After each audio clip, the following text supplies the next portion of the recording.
selanjutnya tidak kalah menarik.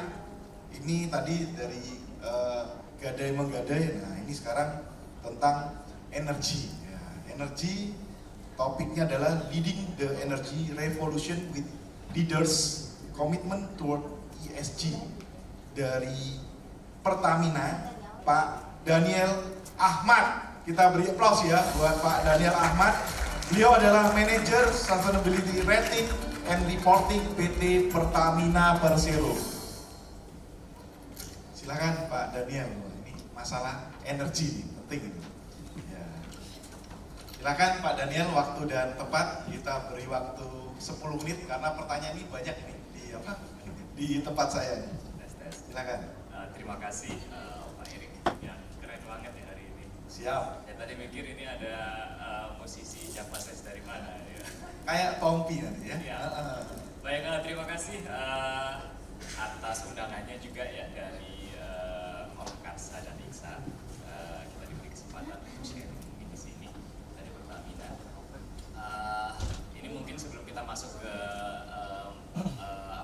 bahan materi, mungkin saya sampaikan dulu topik ya. Kebetulan judulnya cukup agresif ya, leading the energy transition. Saya izin revisi sedikit, tadinya revolution ya, karena kita sesuaikan dengan apa yang sudah kita lakukan sebenarnya, yang akan kita share nanti lebih lanjut dalam pemaparan dengan komitmen dari para pemimpin kami ya menuju ESG.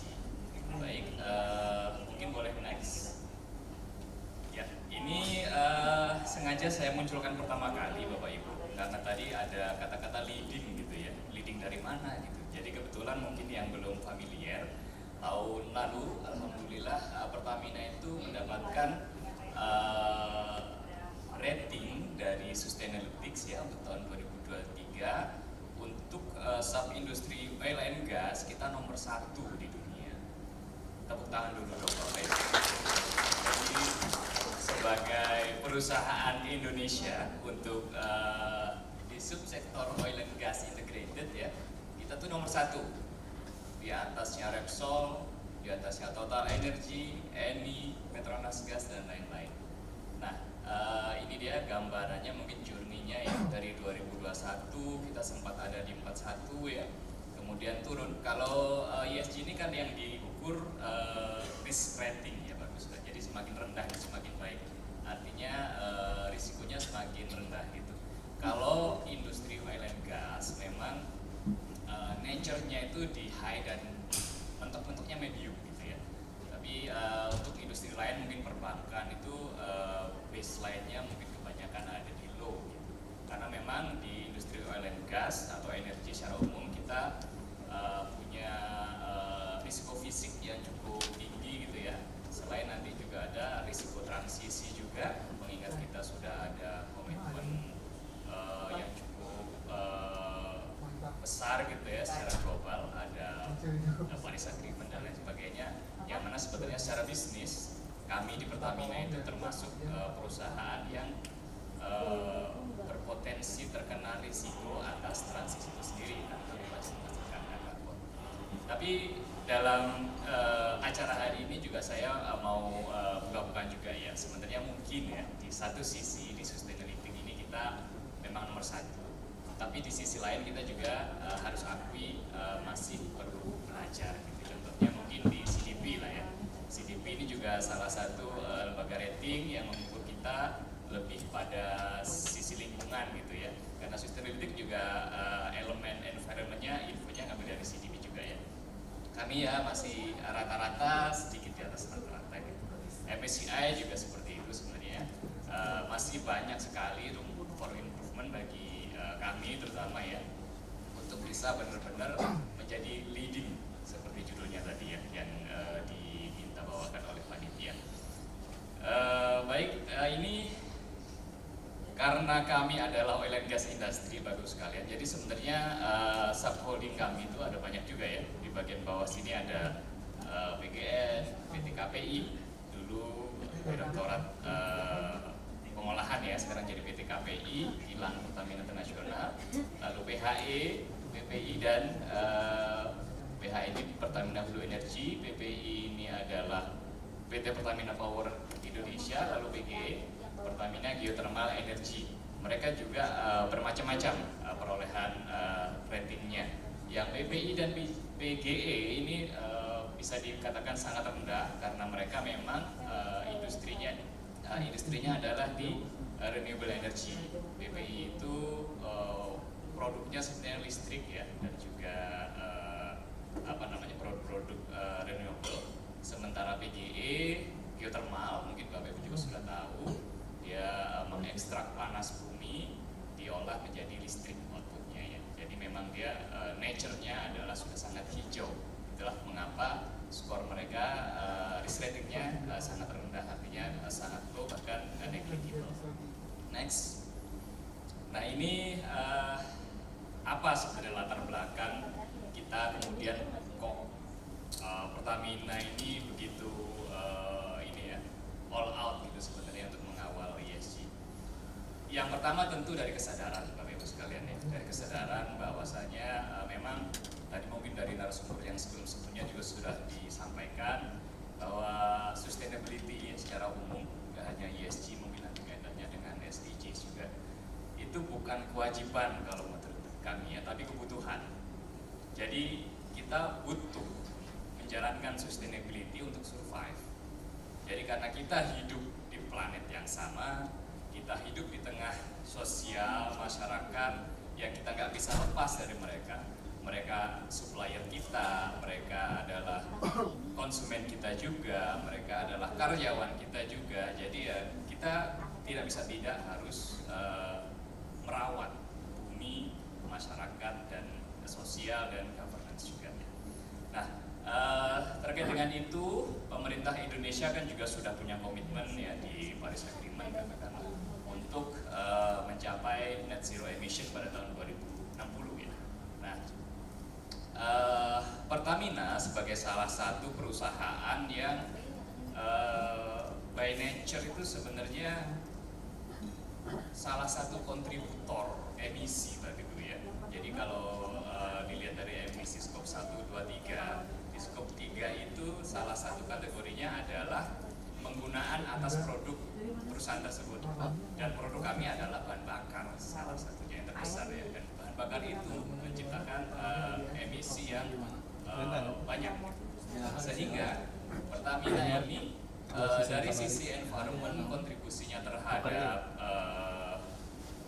emisi ya sangat besar. Itulah mengapa kemudian oleh pemerintah kita diberi mandat untuk berkontribusi terhadap pencapaian net zero emission tahun 2060 atau lebih cepat. Selain itu juga dari skalanya Pertamina cukup luas ya secara nationwide. Dia berdampak secara langsung maupun tidak langsung terhadap kondisi bisnis maupun kehidupan masyarakat, sehingga diharapkan kontribusinya juga akan sangat berimpact terhadap komitmen pemerintah terhadap untuk mencapai net zero emission. Kebijakan dari Pertamina ini kemudian kita turunkan pelaksanaannya ke subholding kita di Hulu Energi, Kilang Pertamina Internasional, Patraniaga, Gas Negara, hingga di PNRI. Next. Nah ini kemudian yang menjadi acuan bagi kami Bapak Ibu sekalian. Tadi sudah saya sebut bahwa Pertamina itu salah satu kontributor produk kami, salah satu kontributor emisi ya, karena kami menghasilkan bahan bakar yang menurut beberapa pihak masih dianggap quote-unquote kotor sebagai kontributor emisi gitu. Tapi di sisi lain kita juga harus mengawal ketahanan energi. Secara teknologi, secara produk, kita sebenarnya mau saja untuk switch suddenly gitu ke energi hijau ya.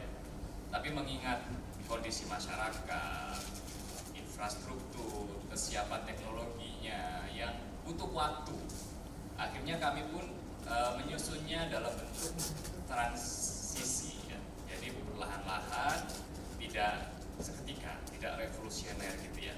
dengan mengacu pada tiga basis ini, yakni energi security, energi equity, dan sustainability. Jadi tiga hal inilah yang kami pegang untuk diterapkan sehingga program-program kita, bisnis kita itu sustainable harus, tapi energi security atau ketahanan energi itu nomor satu. Karena masyarakat kita masih butuh waktu ya, dan segalanya itu butuh proses untuk menuju ke sana. Next.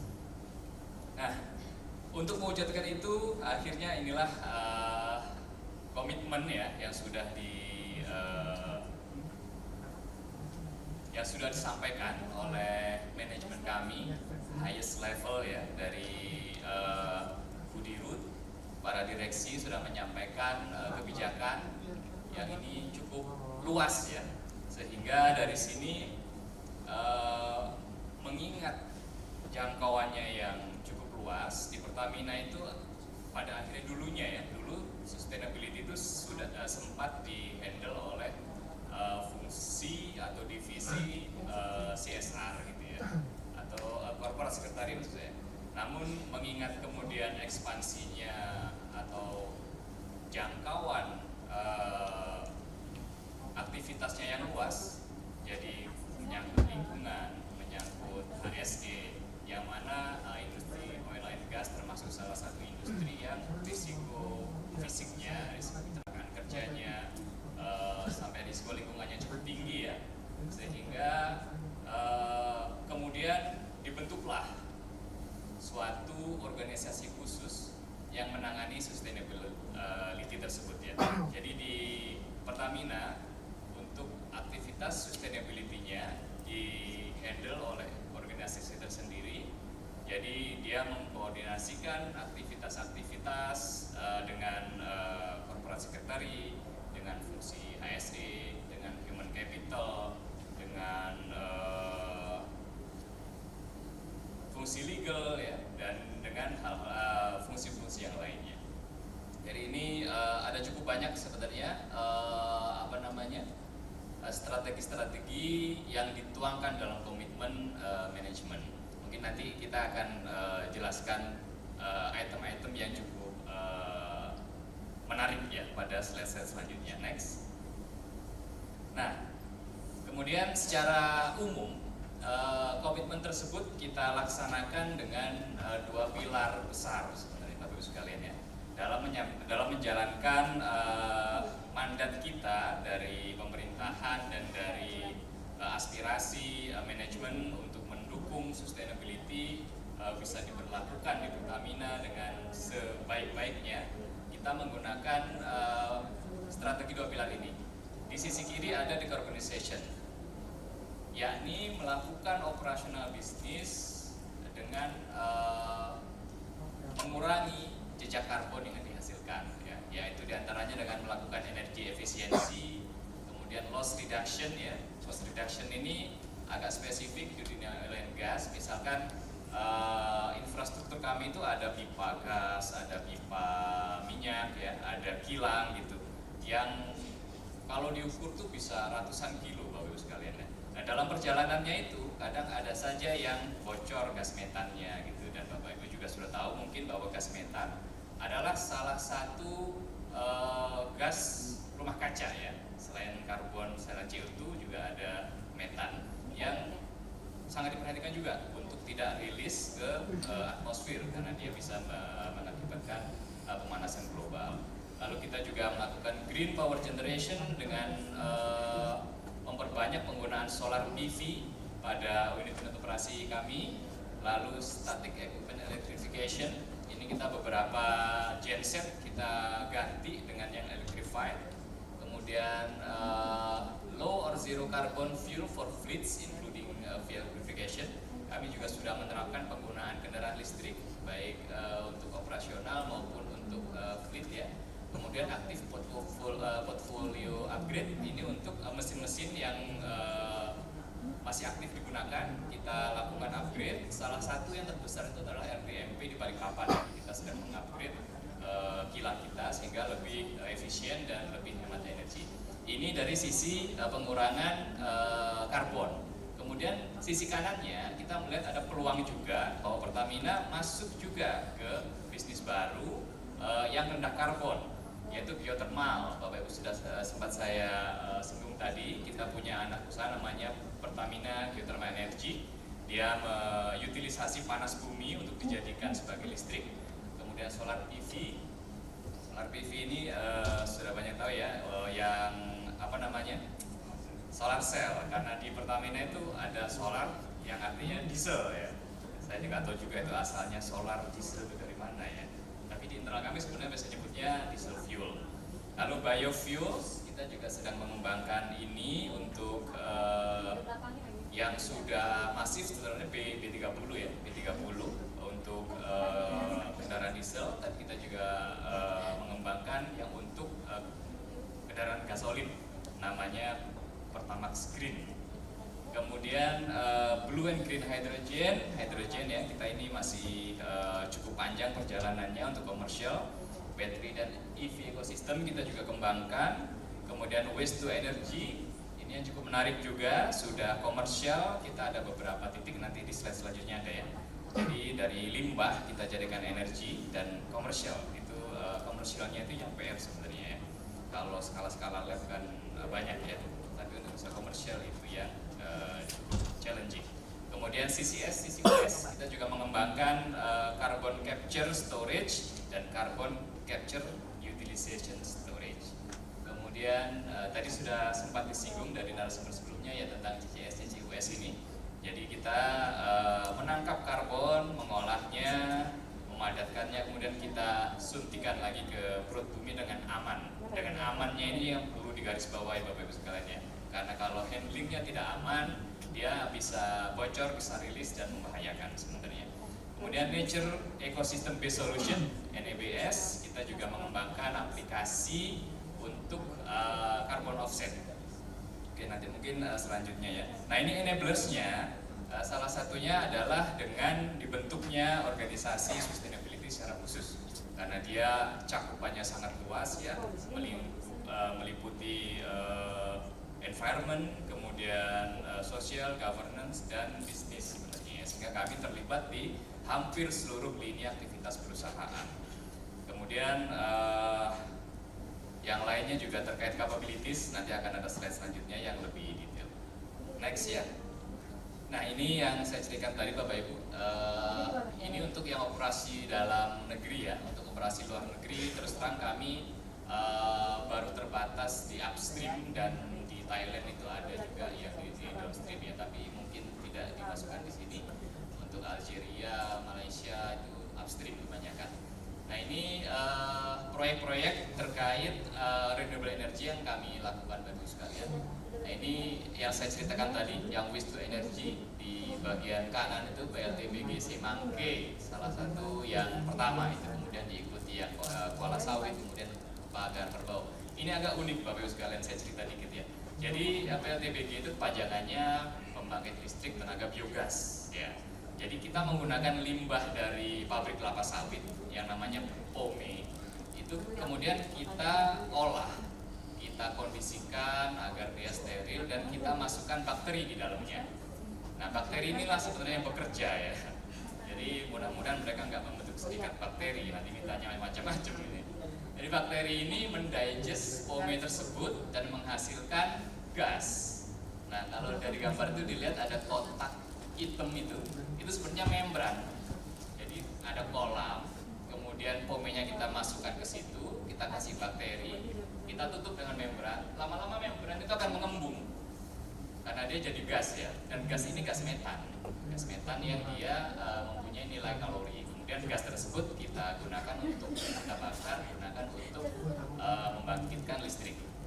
Ini sudah komersial Bapak Ibu sekalian, jadi kita bisa membangun, mengoperasikan dengan nilai keekonomian yang positif dan bisa dijual. Tapi karena memang outputnya adalah listrik, kita tidak bisa menjual langsung ke masyarakat, tapi ke PLN. Kecuali yang ini ya, yang tiga ini karena lokasinya ada di kawasan ekonomi khusus, jadi regulasinya untuk kawasan ekonomi khusus kita bisa jual langsung ke industri. Nah, kemudian yang lain-lain PLTS sudah banyak yang familiar ya. Kemudian yang hijau-hijau ini geothermal tadi saya sudah cerita. Kemudian IPP Jawa 1. Jadi kami juga di daerah pantai utara Jawa Barat ya, kita punya baru selesai membangun independent power plant namanya Jawa 1 yang itu bahan bakunya adalah LNG, sehingga tidak seperti pembangkit listrik batu bara, dia sangat bersih emisinya, dan ini juga salah satu yang pertama ya. Kemudian di Dumai juga kita sedang mengembangkan proyek yang serupa. Next, siap. Ini mungkin saya sudah sempat cerita tadi beberapa ya, ada biofuel segala macam. Kita bisa geothermal juga. Kita bisa skip ke slide selanjutnya. Next. Nah, ini program-program capability development ya. Kita juga sudah merancang agar sustainability ini bisa difahami dan menjadi culture bagi para insan Pertamina, yaitu kami nyebutnya perwira Pertamina, mulai dari level asisten manajer ke bawah, manajer hingga sampai BOD kita sudah siapkan programnya. Next. Nah, ini dari sisi sosialnya ya. Jadi kita saat ini sudah memiliki 85 titik desa energi berdikari di seluruh Indonesia yang programnya sebenarnya macam-macam ya. Tidak hanya terkait energi, tapi kita juga memberikan bantuan pendampingan dalam hal-hal lain. Jadi kita sesuaikan dengan kebutuhan desa tersebut agar masyarakat di desa tersebut bisa engage dengan Pertamina dan suportif terhadap operasi bisnis Pertamina. Next. Demikian mungkin Bapak Ibu sekalian yang dapat saya sampaikan dari Pertamina ya. Mudah-mudahan bisa memberikan gambaran terkait aktivitas sustainability kami. Terima kasih. Ya, kita beri aplaus ya buat Pak Daniel.